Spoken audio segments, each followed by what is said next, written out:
স্বৈরাচার সরকারের আমলে আমার থানার ভিতরে যিনি এমপি ছিলেন, এমন কোনোদিন কোনো মানুষ তারে খুঁজে পায় নাই, সব সময় ঢাকায় পড়ে থাকতেন। এই জন্য আপনি যদি কোরআন জাননেওয়ালা, হাদিস জাননেওয়ালা মানুষগুলোকে সমর্থন দিয়ে আপনি যদি এই চেয়ারে বসিয়ে দিতে পারেন, আল্লাহর নামের কসম করে বলি রে মুসলমান, কোনোদিন হক বেহক হবে না।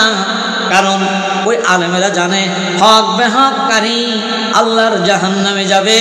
কারণ কোনো মানুষ যদি বান্দার হক নষ্ট করে, ওই বান্দা নামাজ, রোজা, হজ, যাকাত যাই কিছু বলেন না কেন, যত আল্লাহর ওলি হোক না কেন, কোনো মানুষের যদি হক মেরে খায়, কোনো মানুষের যদি টাকা পয়সা আত্মসাৎ করে, ওই মানুষ কোনোভাবেই আল্লাহর জান্নাতে যেতে পারবে না।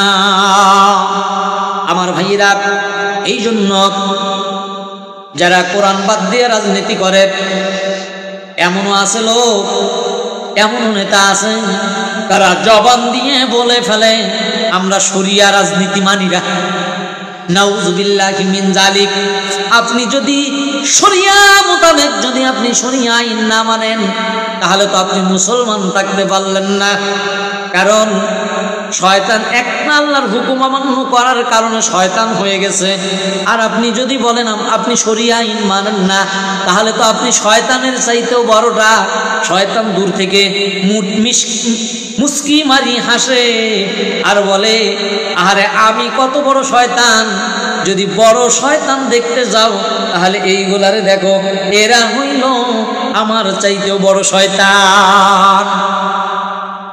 আমার ভাইয়েরা, যে কথাটি বলতেছিলাম, যারা কোরআন আর ইসলাম বাদ দিয়ে রসুলের আদর্শের রাজনীতি যারা করে না, যারা মানব রচিত আইনের রাজনীতি করে, এরা সুইহারা মায়ের মতো কথা বলে।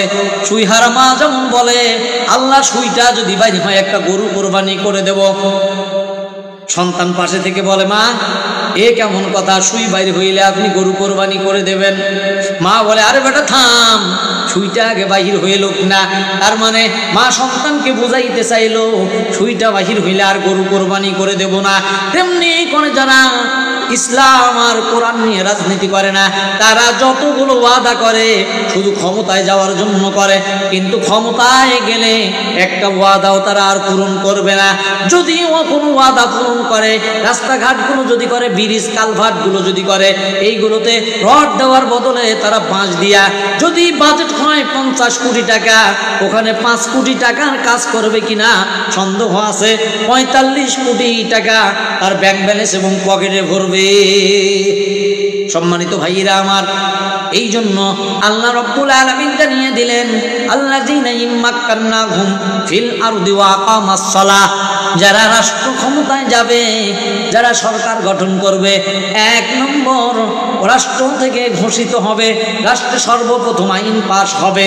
আইনটা হলো আকামাস সালাহ, নামাজের বিল পাশ হয়ে যাবে। আমি আমার দেশের তাবলীগ জামাতের ভাইদেরকে বলবো, ভাই মসজিদে তুফলা কান্দে করে নিয়ে আপনাকে রান্না করে কে কষ্ট করে কোনো মানুষকে নামাজের দাওয়াত দেওয়া লাগবে না। আপনারা এবারে আপনাদের একটা ভোটের মাধ্যমে ইসলামকে প্রতিষ্ঠিত করেন, ইসলামকে সংসদে পাঠিয়ে দেওয়ার চেষ্টা করেন। এই সংসদে বসে যদি সরকার বাহাদুর আসরের সময় ঘোষণা করে দেয়, আমার রাষ্ট্রের ভিতরে যদি একটা বেনামাজি লোক পাওয়া যায়, তাকে আইনের আওতায় আনা হবে। তার এই 1 ওয়াক্ত নামাজ ত্যাগ করার কারণে, ছেড়ে দেওয়ার কারণে তার জরিমানা করা হবে, কিন্তু জেল করা হবে। যদি এমন আইন আসরের সময়ে পাশ হয়ে যায়, এই বাংলার জমিনে একটা বেনামাজি লোক খুঁজে পাওয়া যাবে না। আমার ভাইয়েরা, এই জন্য যারা রাষ্ট্র ক্ষমতায় যাবে, তাদের 1 নম্বর কাজ হলো তারা নামাজের বিল পাশ করবে। আমার বন্ধুগণ, নামাজ মানুষকে দুনিয়ার সমস্ত অশ্লীল পাপাচার বেহায়াপনা কাছ থেকে আলাদা করে। এই জন্য আল্লাহ রাব্বুল আলামিন সর্বপ্রথম যেটা কাজ, এটা নামাজ, নামাজের বিল পাশ করার কথা বললেন, কারণ আল্লাহ কোরআনুল কারীমের ভিতরে ঘোষণা করে দিয়েছেন, ইন্নাস সালাতা তানহা আনিল ফাহশাই ওয়াল মুনকার। নামাজ দুনিয়ার সমস্ত পাপাচার কাছ থেকে মানুষকে আলাদা রাখে। কোন মানুষ নামাজ পড়তে পড়তে যদি প্রকৃতপক্ষে সঠিক নিয়মে সঠিকভাবে নামাজ পড়ে, ওই মানুষটা নামাজ পড়তে পড়তে তার জীবন থেকে সমস্ত পাপাচার কাজগুলো চলে যাবে। এটা আল্লাহ পাকের ঘোষণা। আমার ভাইয়েরা, এই জন্য 1 নম্বর কাজ হলো রাষ্ট্রে যারা যাবে সর্বপ্রথম গিয়ে নামাজের বিল পাস করবে। আমার বন্ধুগণ,